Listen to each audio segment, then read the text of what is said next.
Bueno, continuando con nuestro libro de Einstein, vamos a iniciar el capítulo 11. Continuamos.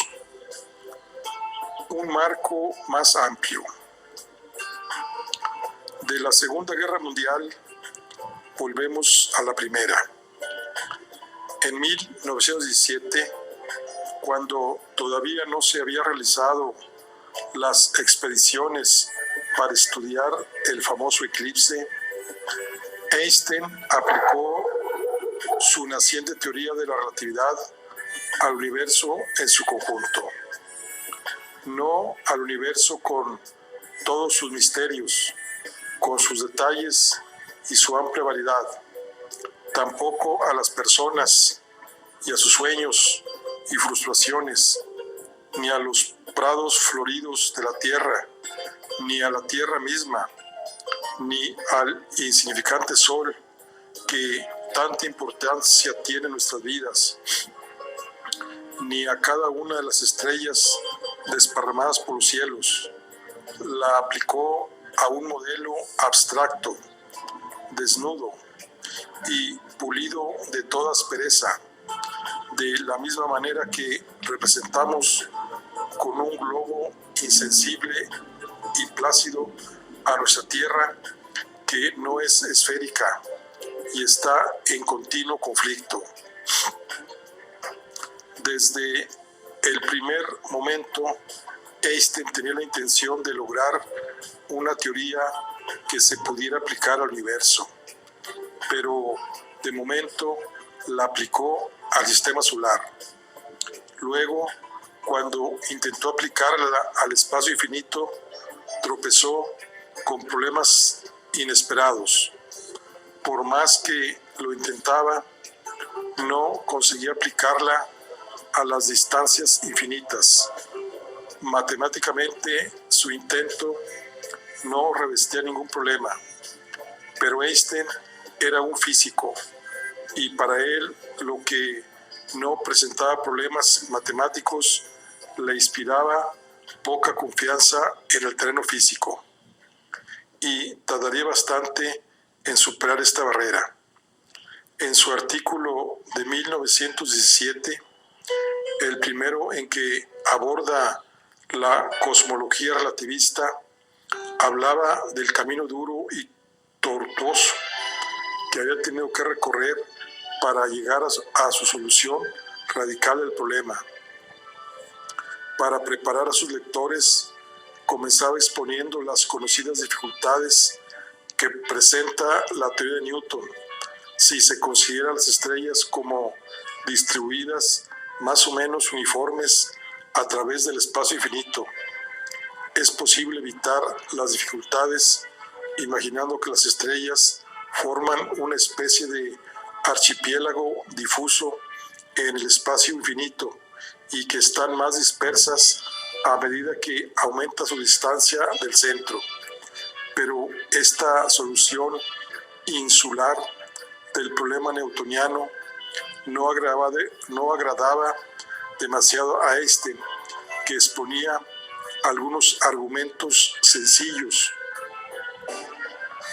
aunque penetrantes, en su contra. Por ejemplo, si a escala gigantesca las estrellas son consideradas como partículas de gas, según la teoría de los gases, sería imposible que existieran semejante archipiélago difuso de estrellas. No podría contener materia. Otro argumento parecido, basado también en la teoría de los gases, insistía en lo siguiente: por un proceso semejante al de la evaporización, las estrellas romperían los lazos gravitatorios que las unen al centro y se escaparían hacia la inmensidad del espacio infinito para no volver. Estos argumentos no eran meros ejercicios de precalentamiento. Einstein los aplicaba con otros muy diferentes a la teoría general de la relatividad en un intento de llegar hasta el fondo del problema de la cosmología relativista. No es necesario insistir en los detalles. Siguiendo a Mach, Einstein afirmaba que un objeto adquiere inercia únicamente por la presencia del resto de la materia del universo. Llamaba a esto relatividad de la inercia. Todo su enfoque se basaba en ella y en un hecho de observación: las velocidades de unas estrellas en relación con otras eran en conjunto tan pequeñas que se podía decir que el universo es esencialmente estático. Esto último limitaba considerablemente las posibilidades y tras ímprobos esfuerzos, Einstein se vio obligado a concluir que las distancias infinitas originaban problemas desde el punto de vista de la relatividad y de la doctrina de Mach. ¿Qué se podía hacer? Evidentemente, si no hubiera distancias infinitas, no podrían causar complicaciones. En consecuencia, Einstein decidió suprimirlas, así de sencillo. Pero en realidad no fue tan fácil. Era un remedio desesperado, utilizando únicamente como último recurso después de que le hubieran fallado todos los demás. Y para conseguir este objetivo, librarse de las distancias infinitas sin vaciar el universo estático ni dejarlo con una herida abierta, Einstein comprobó que tenía que introducir un ligero cambio en sus ecuaciones del campo de gravitación, contaminando de esta manera la pureza de su hermosura. Les añadió un término simple multiplicado por una cantidad sumamente pequeña que designó con el símbolo X, la letra griega lambda. Todo eso está muy bien.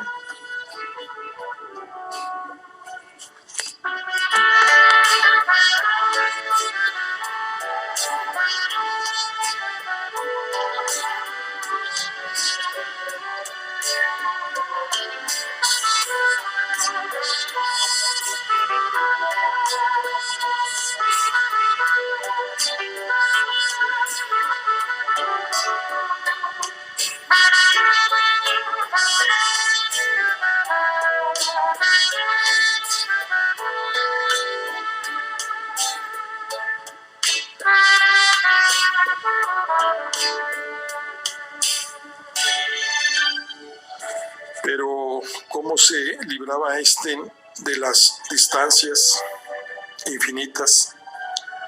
Como ocurriera anteriormente, los geómetras habían puesto ya a punto los medios teóricos en su nuevo modelo de universo.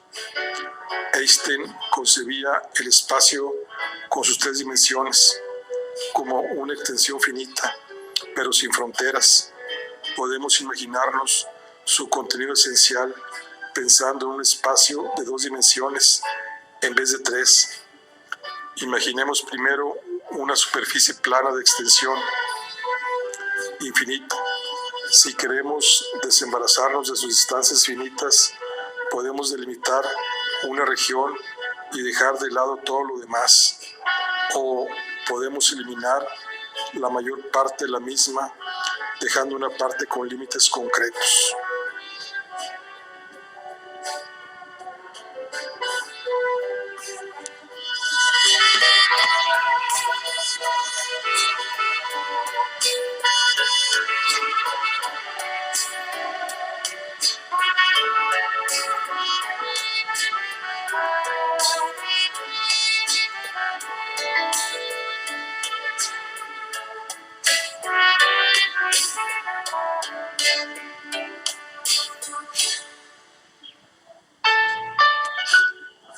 Poco después de que Einstein diera el primer paso, de Sitter descubrió en Holanda una solución diferente de las ecuaciones cosmológicas de aquel, creando así una situación embarazosa. Resultaba que las ecuaciones de Einstein no llevaban a un modo único del universo. Además, a diferencia del universo de Einstein, el de Sitter estaba vacío. Iba contra la creencia de Einstein, desarrollo de las ideas de Mach, de que la materia y el espacio-tiempo están tan íntimamente ligados que ninguno de los dos pueden existir sin el otro. El universo de Sitter tenía propiedades desconcertantes. Por ejemplo, se concebía en forma de universo estático, independientemente de lo que esto pudiera significar, teniendo en cuenta que estaba vacío. Pero si se introdujeran furtivamente unas motas de polvo, dejando prácticamente intacto su vacío, podría decirse que estas motas se irían alejando a una velocidad cada vez mayor. En ese sentido, era un universo en expansión y por tanto contrario a los datos astronómicos existentes.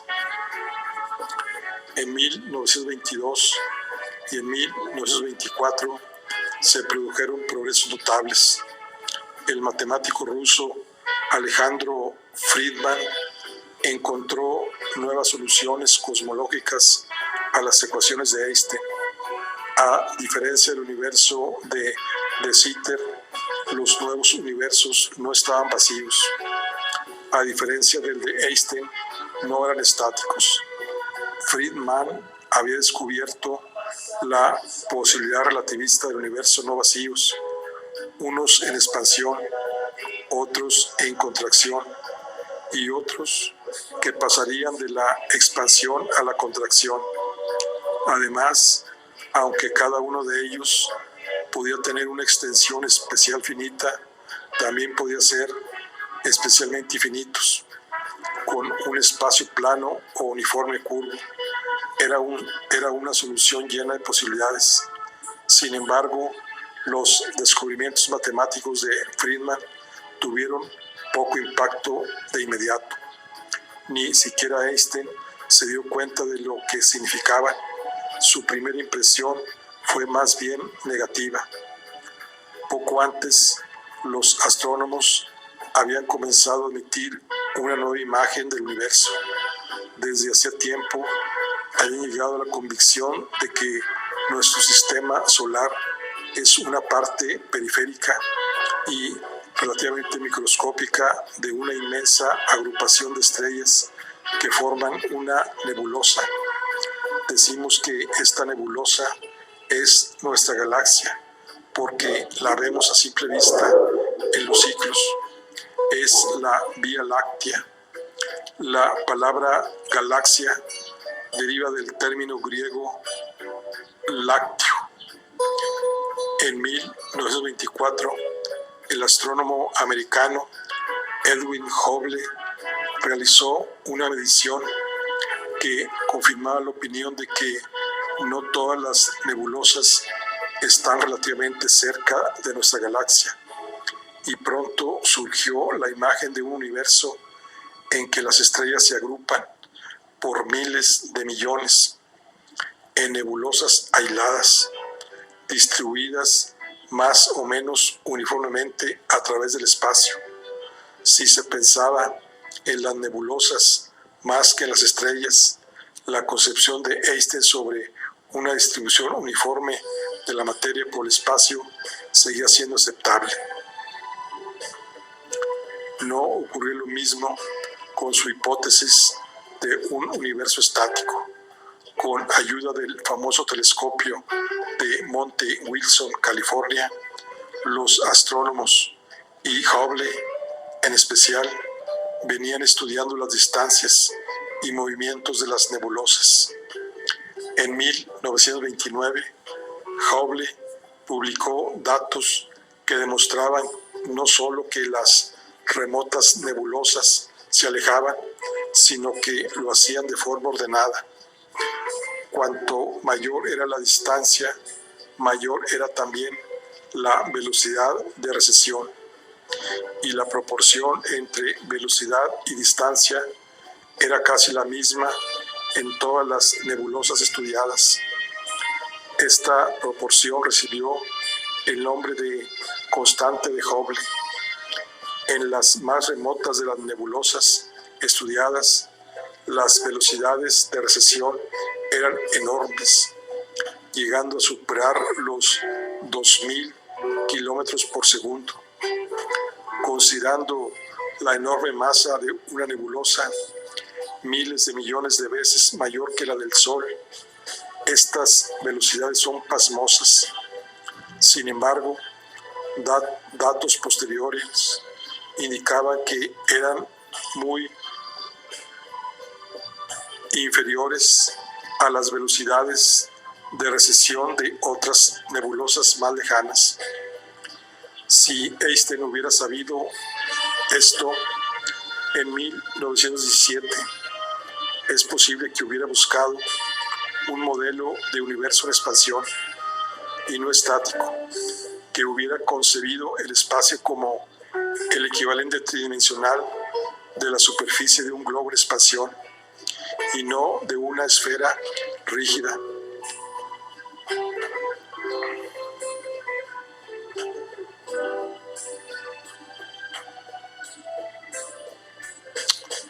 Pero en 1917, los científicos creían que las estrellas solo tenían pequeños movimientos relativos, y esto había desorientado a Einstein. Por lo tanto, se había ya determinado que la velocidad de recesión aumenta en proporción a la distancia inicial, resultado que encaja perfectamente con las observaciones de Hubble sobre las recesiones de las nebulosas.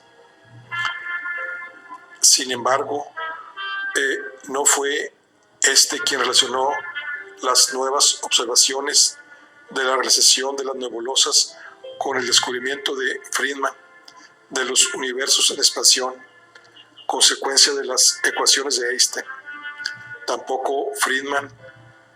En 1927, el belga Jorge Lemaître, que ignoraba la obra de Friedman, propuso, basándose en las ecuaciones de Einstein, un universo que en principio era igual que el de Einstein, pero que luego se expandía como el de Friedman, hasta convertirse, pasado un tiempo infinito, en un universo como el de Sitter.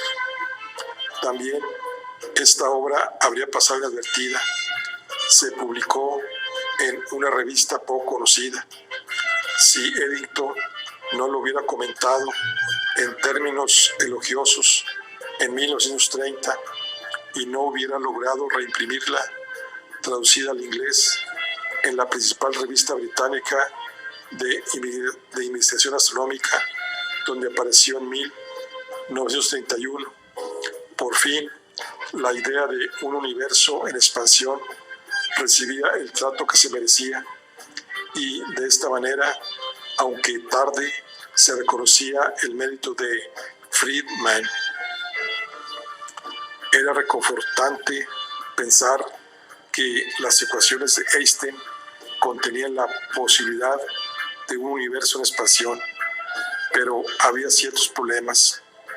Friedman había demostrado que las ecuaciones admitían una inmensa variedad de tipos de universos básicamente distintos. De hecho, en 1931, Lemaitre se inclinó por un tipo de universo que tenía su origen en una explosión a partir de un pequeño glóbulo increíblemente denso, al que dio el nombre de átomo primitivo.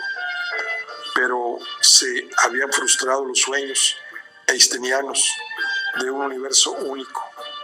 No le gustaba oír hablar de tantas posibilidades. Casi desde el principio, él y de Sitter habían considerado la adición del término X como una mancha estética. Ya en 1919, mediante un método ingenioso, Einstein había intentado librarse de él sin renunciar a su universo estático y cerrado, diciendo que el término X era un grave inconveniente para la belleza formal de la teoría. En su artículo de 1917 ya había manifestado ciertas reservas al respecto. En su último párrafo decía: para llegar a esta visión coherente hemos tenido que recurrir a una ampliación de las ecuaciones del campo de gravitación que no tiene ninguna justificación en nuestros actuales conocimientos sobre la misma. Sin embargo, conviene subrayar que nuestros resultados admiten una curvatura positiva del espacio aun cuando no se introduzca el término X.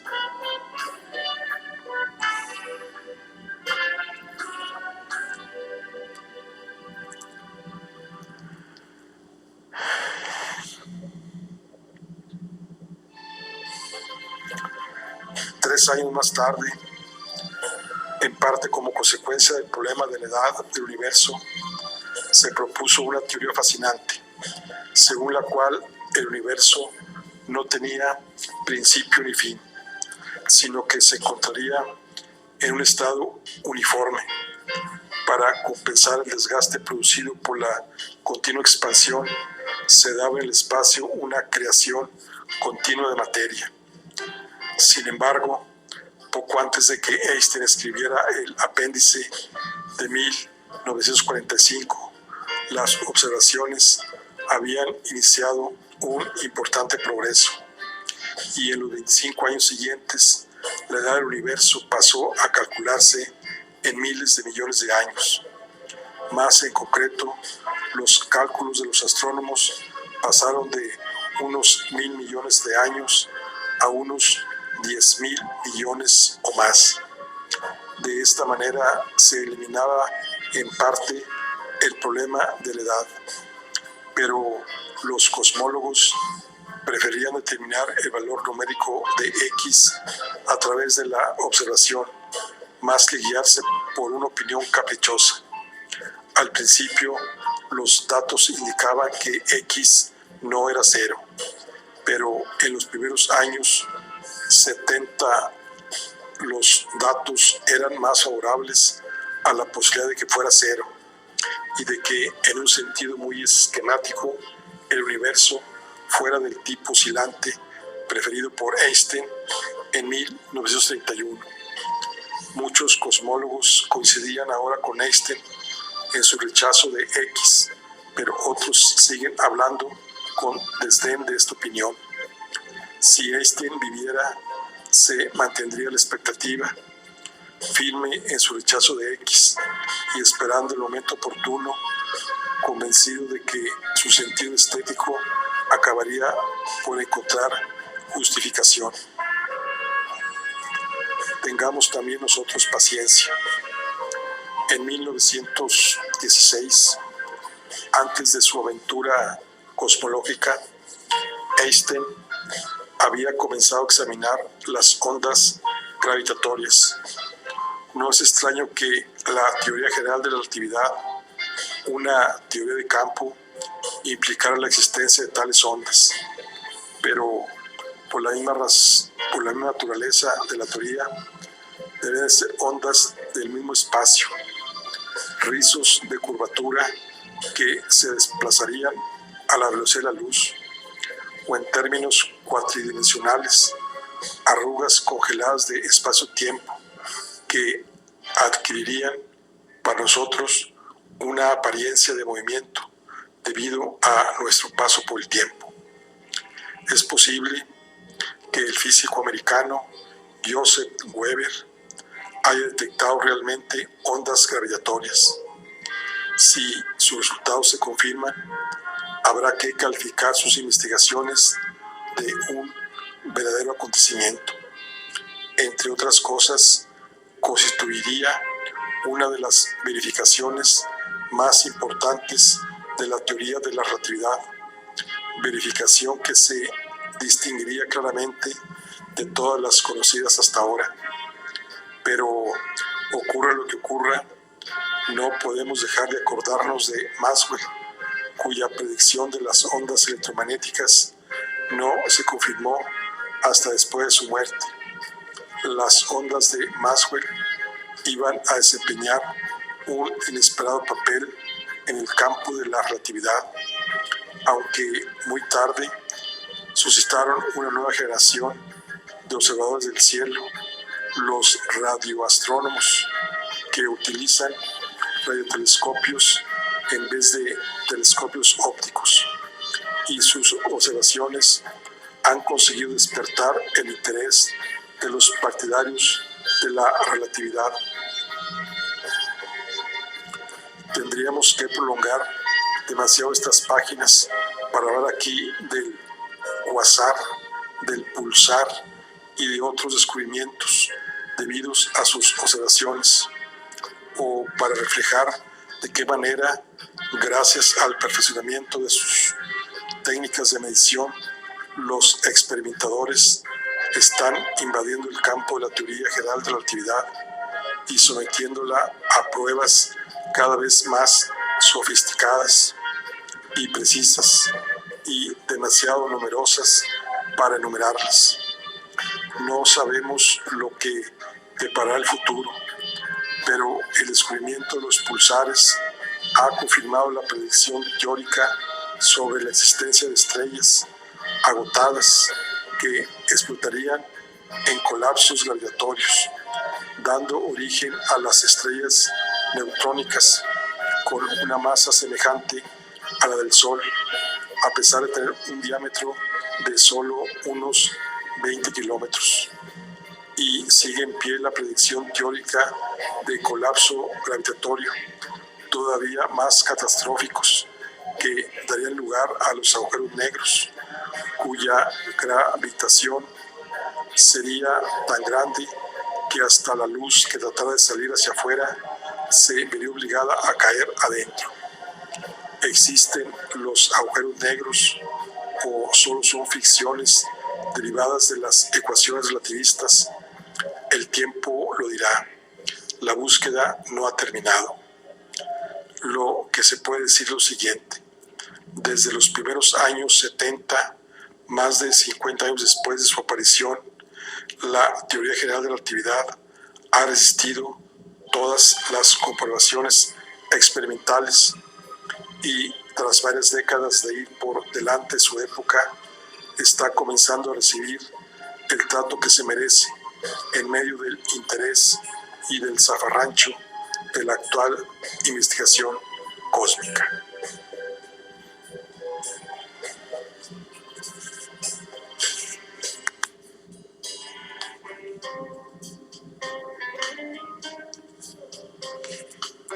Capítulo 12.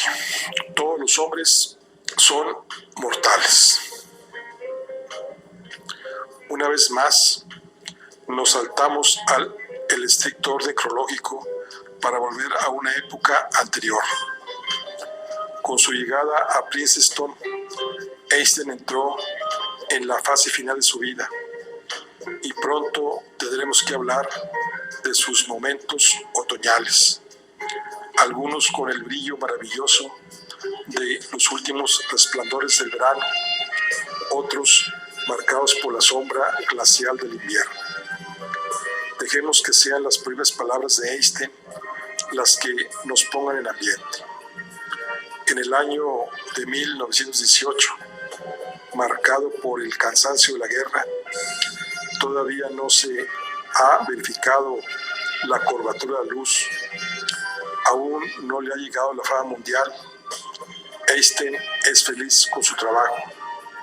Los científicos reconocen ya su genio. Sin embargo, la exaltación que expresa tiene cierto tono de tristeza. Está hablando de Planck en una celebración oficial de su 60 cumpleaños, pero las palabras revelan algo del mismo Einstein. Creo con Schopenhauer que uno de los motivos más fuertes que llevan al hombre al arte y a la ciencia es la huida de la vida cotidiana, con su dolorosa brutalidad y su desesperada monotonía de la esclavitud a los propios deseos en continuo cambio. Una persona de buen carácter desea huir de la vida subjetiva al mundo de la percepción y del pensamiento objetivo. Este deseo se puede comparar con la nostalgia que impulsa al hombre urbano a cambiar su entorno bullicioso y estrecho por las altas montañas, donde la vista divaga libremente por el aire puro y tranquilo y localiza complacida los contornos tranquilos que parecen construidos para toda la eternidad. Junto a este motivo negativo hay otro positivo. El hombre intenta hacerse en la forma más conveniente una imagen simplificada e inteligible del mundo. Intenta, por tanto, sustituir con este cosmos suyo el mundo de la experiencia para así superarlo. Eso es lo que hacen el pintor, el poeta, el filósofo especulativo y el científico, cada uno a su manera. Todos ellos hacen de este cosmos y de su construcción el eje de su vida emocional para encontrar así la paz y la seguridad que no puede hallar en el mundo demasiado estrecho de la turbulencia experiencia personal. La tarea suprema del físico es llegar a unas leyes universales y elementales a partir de las cuales se pueda construir el cosmos por pura deducción. No hay un sistema lógico para llegar a estas leyes, solo la intuición basada en una inteligencia comprensiva nos permite acercarnos a ellas. El deseo de contemplar la armonía cósmica es la fuente de la perseverancia e inagotable paciencia con que Planck se ha consagrado a los problemas más generales de nuestra ciencia. El estado mental que permite a un hombre realizar un trabajo de esta naturaleza es semejante al del creyente o al del amante. El esfuerzo cotidiano no procede de un programa o de una intención deliberada, brota directamente del corazón. En 1921, Einstein había escrito a un amigo: el descubrimiento de gran envergadura es propio de los jóvenes y, por tanto, en mi caso, algo ya pasado. Sin embargo, entre 1917 y 1931 no estuvo ocioso. Ya sabemos el papel que desempeñó en la tumultuosa aparición de la mecánica cuántica y el aislamiento que se produjo como consecuencia de su batalla sobre la interpretación de esta. En 1918, el famoso matemático alemán Hermann Weyl, profesor por entonces en el Politécnico de Zúrich, propuso una ampliación de la teoría general de la relatividad tan natural e ingeniosa que hubiera merecido mejor suerte de la que tuvo. Como consecuencia de la curvatura del espacio-tiempo en la teoría de Einstein y de la consiguiente ausencia de líneas rectas, la dirección podía jugar malas pasadas. Para comprender la repercusión de la curvatura sobre la dirección, pensemos en la superficie curva y bidimensional de la Tierra. Imaginemos dos barcos muy alejados que salen del Ecuador y navegan hacia el norte. probablemente estaríamos de acuerdo en que eran paralelos al salir y que como ambos se dirigen hacia el norte, cada uno de ellos avanza directamente hacia adelante, sin desviarse ni a la derecha ni a la izquierda. Sin embargo, mientras los barcos se dirigen hacia el norte, siguiendo los meridianos, cada vez se van acercando más. En este caso, indudablemente, negaríamos que permanecerían paralelos. Sigamos con la analogía de los barcos.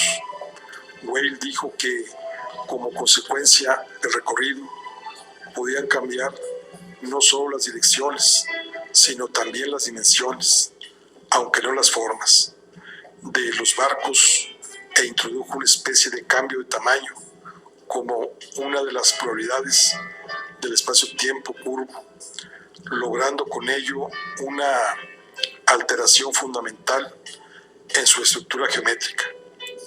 Nuestra primera impresión puede ser que si un matemático de talla desea jugar con estas ideas, tiene perfecto derecho a hacerlo. Pero Whale estaba pensando en algo más. Demostró que con esta nueva estructura geométrica del espacio-tiempo podía ligar, sin deformar las cosas, la gravitación einsteiniana con la electrodinámica maxwelliana. Esto tiene gran interés para nosotros.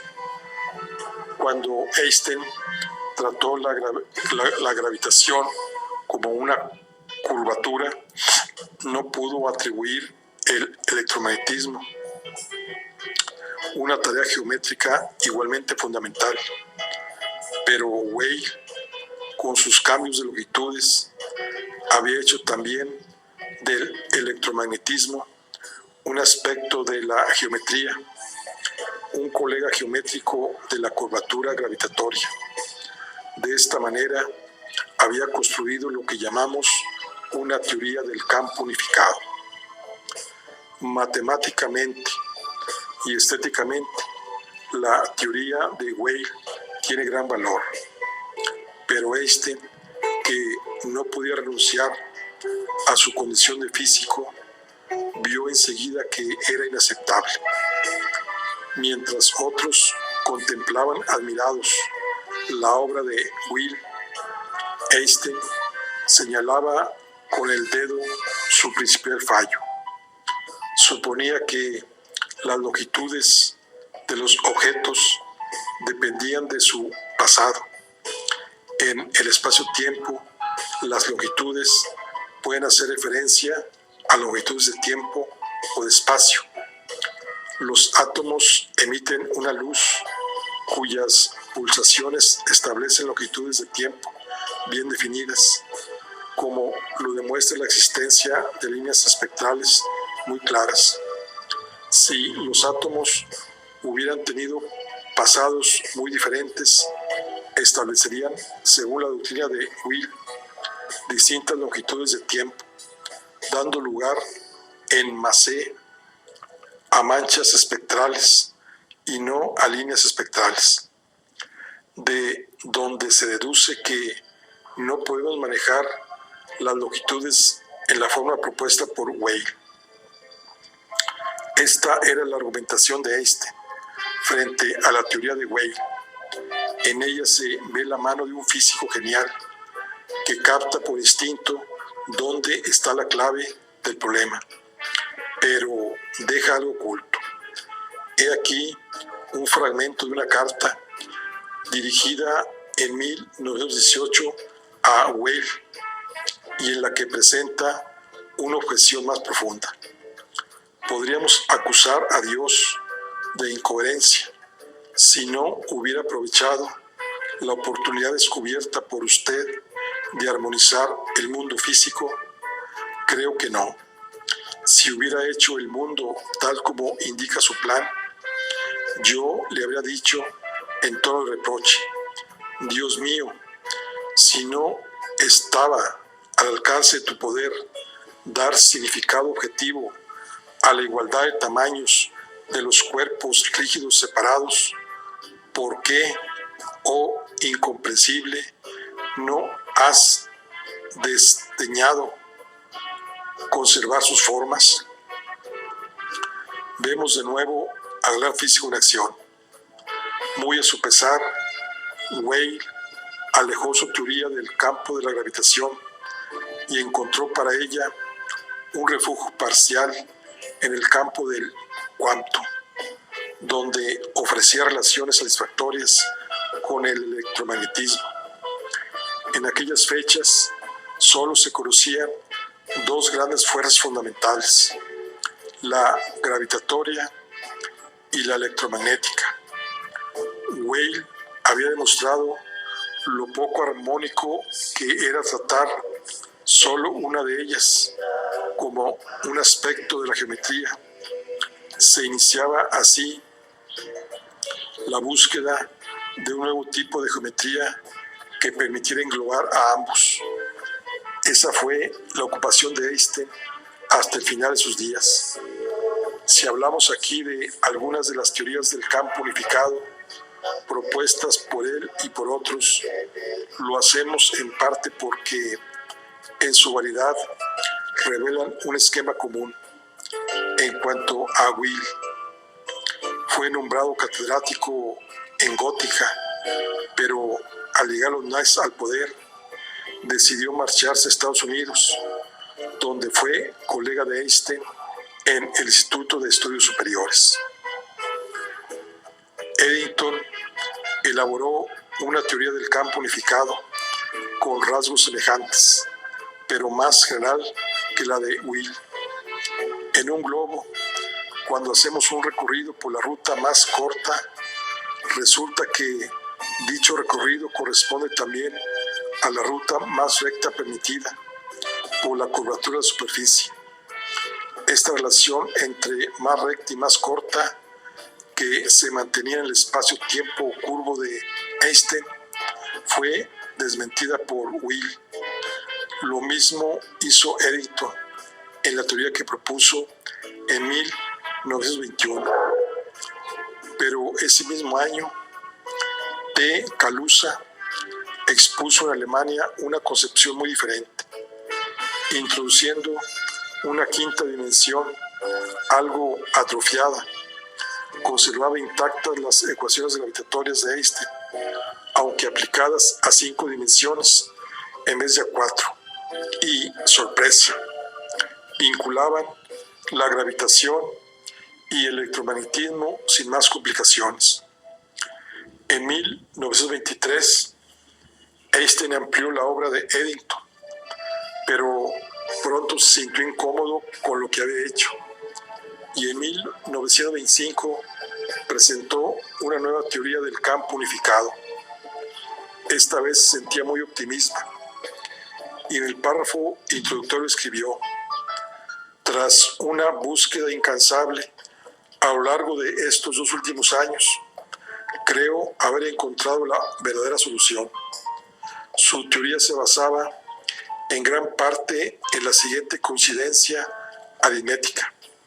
En una de las formas habituales de describir el electromagnetismo se utilizan 6 cantidades de campos. El tensor métrico G, V, tiene cierta simetría.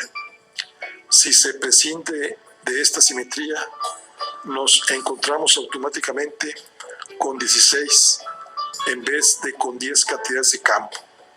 Si se emplean 10 de estas combinaciones para la gravitación, sobrarán 6, precisamente el número de cantidades de campo con que se representa el electromagnetismo. Es una idea de Einstein que conviene recordar, teniendo en cuenta su evolución posterior. Pasemos ahora a 1928, año de la muerte de Lorentz, con quien Einstein sentía gran respeto. Hablando junto a su tumba, Einstein no solo le calificó de genio, sino que lo definió como el hombre más grande y más noble de nuestra época, que configuró su vida como una exquisita obra de arte, sin descuidar el más mínimo detalle. Años más tarde, Einstein diría: todo lo que salía de este espíritu superior era lúcido y hermoso, como una buena obra de arte.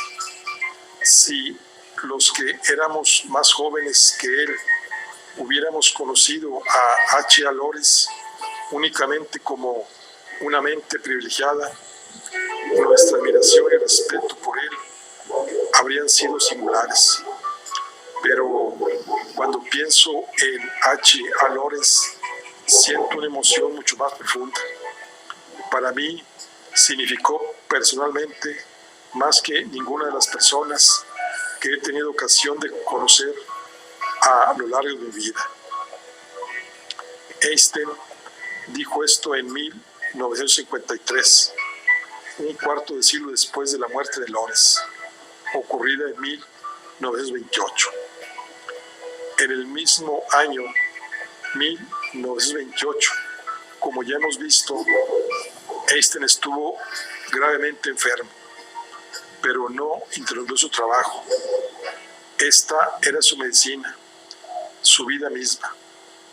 A pesar de su entusiasmo inicial, había abandonado su teoría de 1925.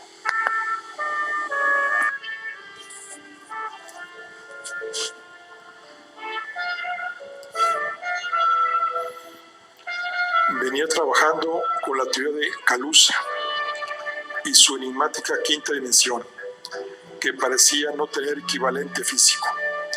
Y ahora, en 1928, adoptó un nuevo enfoque de la teoría del campo unificado. Su nueva teoría, que recurría al paralelismo a distancia, era en cierta forma lo contrario de la de Weyl.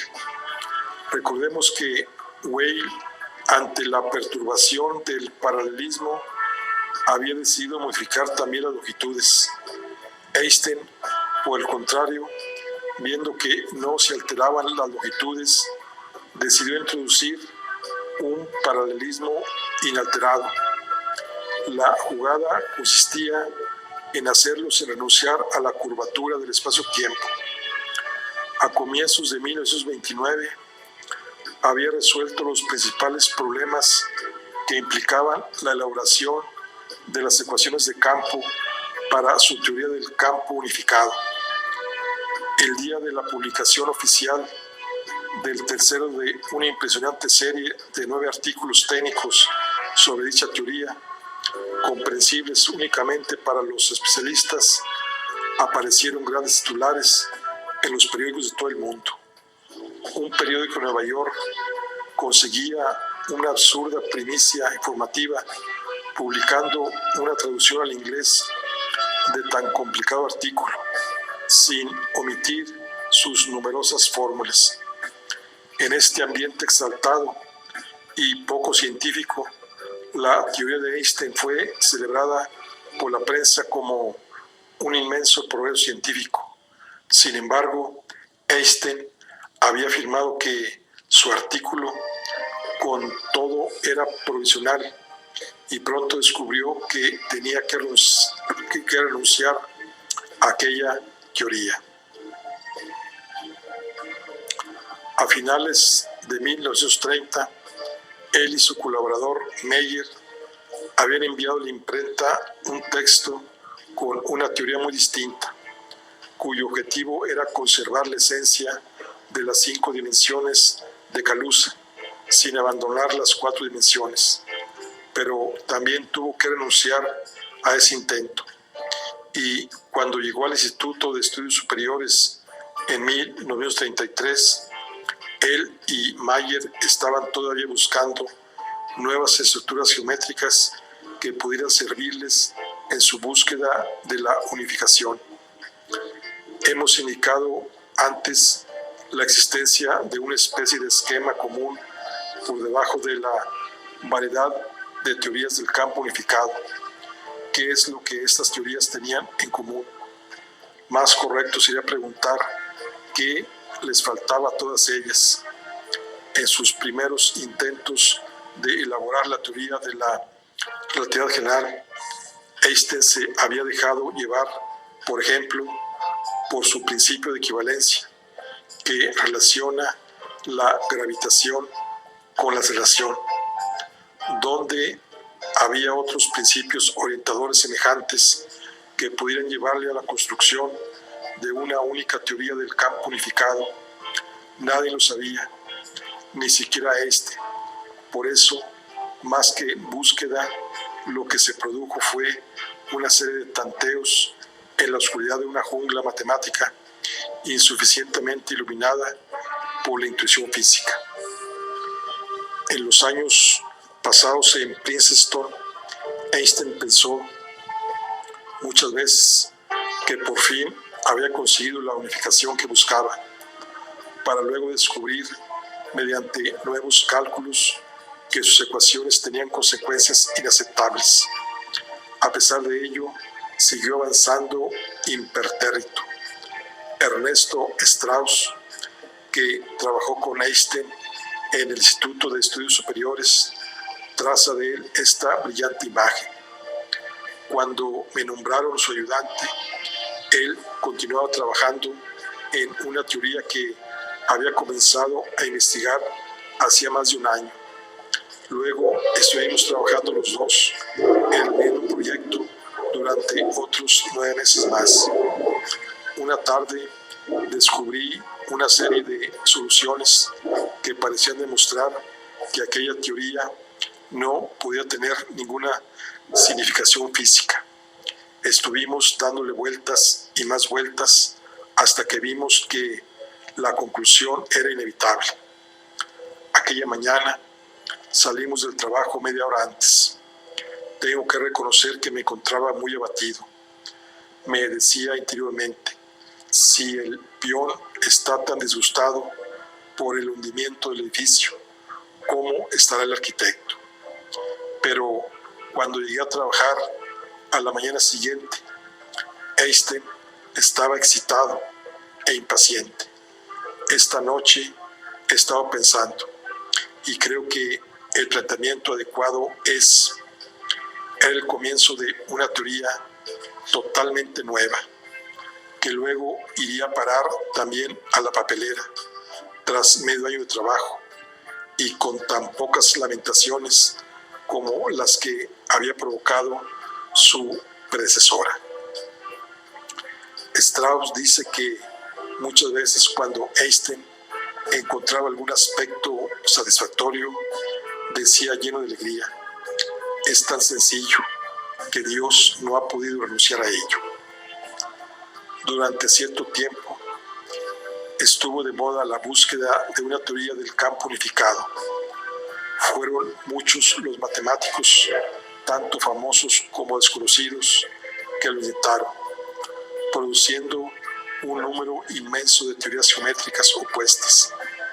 Cuando comenzó a repetir la moda, Einstein siguió buscando con el mismo interés de siempre, pero no consiguió encontrar ninguna orientación física, ninguna intuición mágica, y por ello muchos físicos miraban su larga búsqueda con desprecio mal disimulado. Pero Einstein recordaba los 10 años de trabajo incansables, durante los cuales también tuvo que renunciar a muchas ideas que en principio le habían parecido prometedoras, que le habían permitido pasar de su teoría restringida a su teoría general de la relatividad.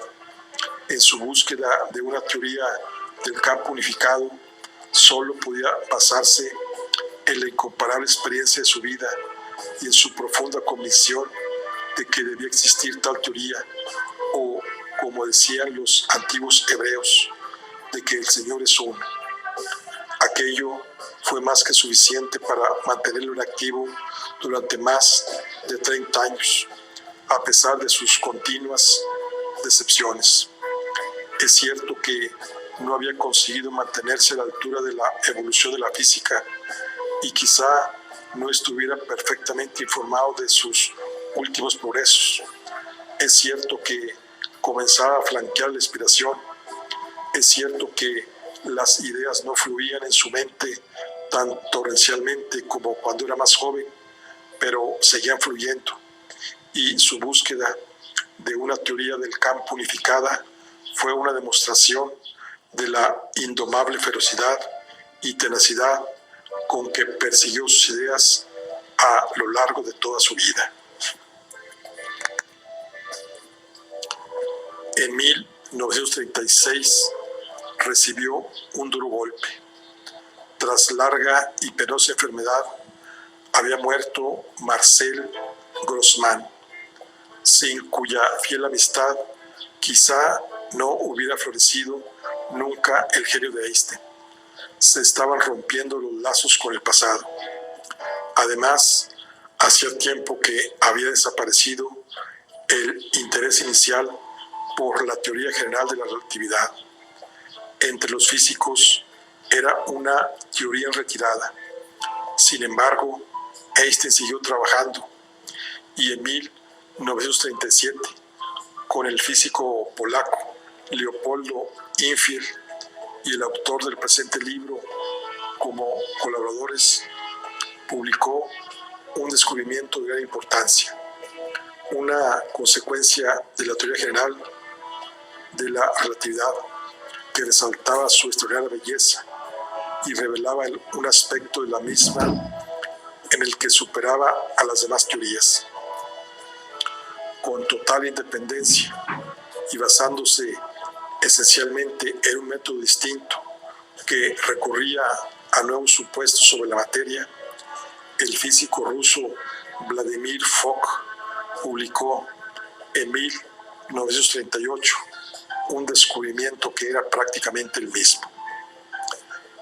En el caso de Einstein, las raíces del hallazgo estaban en el trabajo que había realizado 10 años antes con J. Gromer, pero la idea había ido madurando en la mente de Einstein hasta convertirse en un concepto de increíble sutileza. Los nuevos cálculos eran tan amplios y complejos que solo se pudieron publicar sus líneas generales. Los cálculos completos quedaron depositados en la biblioteca del Instituto de Estudios Superiores, a disposición de los especialistas que quisieran consultarlos. Sin embargo, lo esencial se puede resumir en una descripción sin complicaciones. Las ecuaciones del campo de gravitación limitan la curvatura del espacio-tiempo. Son posibles algunos tipos de curvatura, otros no.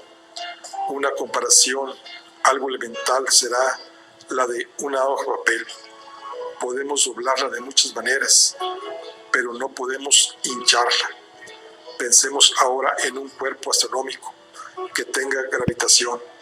Si está solo, puede asociarse con una curvatura característica del espacio-tiempo que podemos representar esquemáticamente como una parábola hacia abajo o hacia arriba. Pero supongamos que tenemos varios cuerpos graves.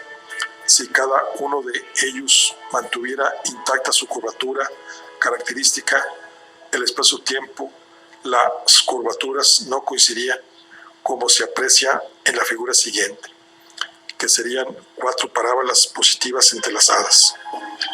Es evidente que tenemos que modificarlas si queremos que se fundan de manera armoniosa. O sea, las juntamos y se forman unas ondas. ¿Cómo averiguamos la manera de conseguir este resultado? Consultamos las ecuaciones de campo, pero estas son más rígidas de lo que se piensa. El resultado es importante, pero si nos conformamos con esto, habremos dejado escapar su significación más profunda. La teoría de Newton tenía 2 partes distintas: una ley de la gravitación y las leyes del movimiento. Algo ocurría con las leyes de Maxwell. Entonces, ecuaciones del campo electromagnético, más las leyes del movimiento de Newton, más una fórmula ajena que expresa a modo de intermediario lo que se conoce como fuerza de Lorentz.